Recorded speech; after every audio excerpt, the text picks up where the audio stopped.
ELK World, Education, Life, Knowledge. Effectively, a corporate-looking logo can give the impression that you are much more important than you really are.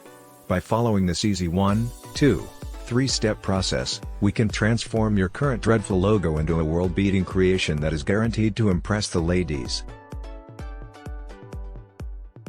Step 1. Select a plain font like Helvetica.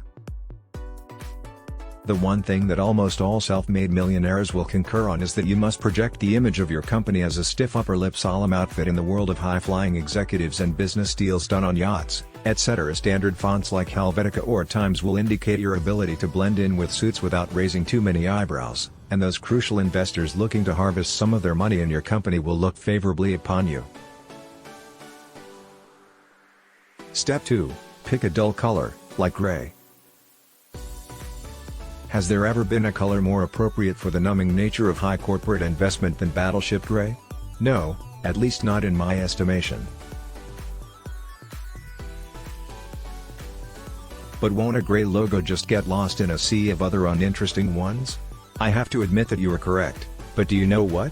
If we add a tiny bit of royal blue to our fictitious logo, we can achieve the kind of head-scratching brilliance that committee members and associate directors can debate for literally minutes before abandoning to the golf course and Soho massage parlors. Step 3. Select a simple symbol, like a circle. Right here is where we get to exercise our creative minds. Do we place the gray or blue circle before or after the words? Above or beneath?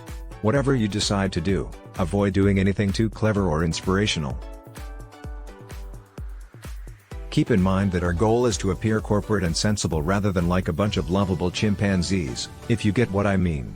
Right now, the logo ought to be nearly finished and prepared to enter the glamorous world of corporate high life. Why not host a lavish party to celebrate and invite your coworkers Dave and Steve from the local bar? In conclusion, we want to convey a sense of dullness while still being trustworthy. If you must add a quirky symbol of some sort, make sure it stays well within the dull spectrum of ideas, such as a circle or square. Use a dull font and a dull color scheme. Corporate logo design is not rocket science, but you have to follow the crowd if you want to come across as professional. Where did I put that bowl of cocaine right now? I have to leave for a business party. Toto Pedo. Stay tuned for more updates.